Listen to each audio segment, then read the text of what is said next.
لگے اپنے آپ بدلو، اے چھڑ دیو رسم و رواج، ایک دن فنا ہونا ہی ہونا ہے۔ جس مسلمان نو او مولانا صاحب آخر دنیا بھی رکھنی پینی، میں کہا ساڑھے آقا و مولا سانو دنیا بھی دے گئے تے آخرت بھی دے گئے، ہاں دنیا بھی دے گئے، لیکن اینج نہیں دنیا جڑی اساں بنا لئی، کڑیاں اٹھ کے چار اٹھ کے جناب پورے پاکستان میں اگے لا لون، تسی کہو بھائی نا جڑا رسول اللہ دین دے گا گل ادھی ہونی، بھاویں میں بد عمل ہاں، ادھے اتے کوئی رائے نہیں دے سکتا۔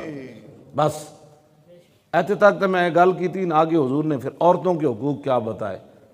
1,24,000 صحابہ موجود، فاتقوا اللہ فی النساء، فاتقوا اللہ فی النساء، فرما اللہ دے کولو ڈرنا عورتاں دے بارے، اللہ دے کولو ڈرنا عورتاں دے بارے۔ اور تسی کی چاندی ہو امام الانبیاء تواڈے واسطے اتنے حقوق دے گئے، تسی آج کافر ننگے تے بے شرم کافر جنہوں نہ اپنے پیو دا پتہ، نہ اپنی ماں دا پتہ، نہ اپنی دھیاں دا پتہ، نہ اپنی خالہ دا پتہ، نہ انہوں رہن دا پتہ، نہ انہوں حلال دا پتہ، نہ انہوں حرام دا پتہ، وہ خنزیراں دے کباب کھاندے، تسی کی چاہندے ہو اپنے کدھر لے جانا چاہتے ہو کڑیاں نو؟ سانو بھی دسو جڑے مارچ دی تسی اجازت دے، کی کڑیاں مارچ کر کے کی دسنا چاہندیاں اسی کیڑے پاسے جانا ہے؟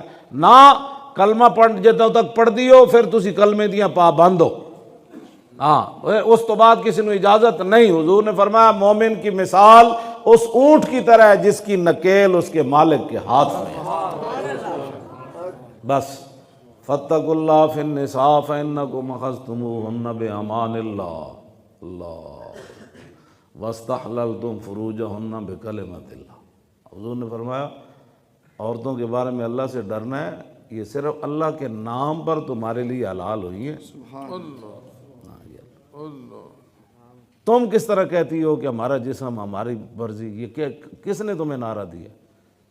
ہاں جی، یہ کس نے تمہیں نعرہ دیا؟ رسول اللہ تو تمہارے بارے میں یہ حد بیان کر کے جا رہے ہیں، وَاسْتَحْلَلْتُمْ فُرُوجَهُنَّ بِكَلِمَةِ اللَّهِ۔ آگے تمہاری مرضی نہیں چلنی، آگے حضور نے فرمایا وَلَكُمْ عَلَيْهِنَّ اللَّهُ يُوَطِّئْنَ فُرُوشَكُمْ أَحَدًا تَكْرَهُونَهُ فَإِنْ فَعَلْنَ ذَلِكَ فَاضْرِبُوهُنَّ ضَرْبًا غَيْرَ مُبْرِجٍ۔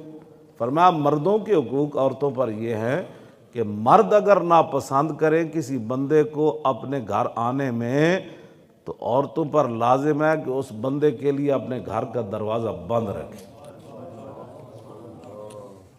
یا تے سانو بلاؤ ٹی ویاں تے اسی پھر تانوں دسیے دین کیے، اور چاند عورتاں نال تسی پورے معاشرے نوں تباہ کرنا چاہندے ہو، اینج اسی نہیں کرن دینا۔ ہاں بالکل توجہ، میں ادھی وجہ بھی دسنا۔ حضور نے فرمایا الدین والنصیحہ، فرمایا دین تے خیر خواہی دا نا ہے۔ صحابہ کہنے لگے قلنا لمن، عرض کی تھی حضور کدے واسطے نصیحت ہے؟ فرمایا للہ ولرسولی ولکتابی ولائمۃ المسلمین وعامتہم۔ حضور نے فرمایا دین تو سراسر بھلائی، اسی عوام دی بھلائی واسطے میدان نکلے ہوئے ہیں کہ تانوں تباہ کر دین گے لوگ۔ اے گلاں تسی ساڈے نال کھڑے ہوو، اے پاکستان جن مقاصد واسطے بنیا اسی ادھر لے جانا ہے، نہ کوئی بندہ مارنا ہے، نہ کسی تے اسی چانڈ بھی اسی کسی نو نہیں مارنی، اسی انہاں نو کہنا او جلیو اے سدھا راہ ہے جڑا رسول اللہ دے کے گئے، ایس راہ تے چلو، پیسہ ہی پیسہ، امن ہی امن، سکون ہی سکون، غیرت ہی غیرت، صحت ہی صحت، قوت سلطان و امیر از لا الہ، اور حیبت مرد فقیر از لا الہ، لا الہ الا اللہ۔ اسے واسطے تھا حضرت عمر بن عاص نے حضرت عمر نو خط لکھیا سی، انہاں کہا جی یہ دریائے نیل نہیں چلدا، اے تے کڑی منگدا ہے ہر سال، انہوں بنا سوار کے تے کڑیو تسی کیویں کہہ دیو، اسلام نے تو تانوں دریا وچ بہنے تو بچا لیا، تسی پھر چاہندی ہو اسی دریا وچ جاویے؟ اسلام تو تانوں دریا وچ بہن تو بچا لیا۔ ہاں نیل تاں بہندا سی، کڑی بنا سوار کے نا سٹ دیندے سن، پھر دریائے نیل بہندا سی۔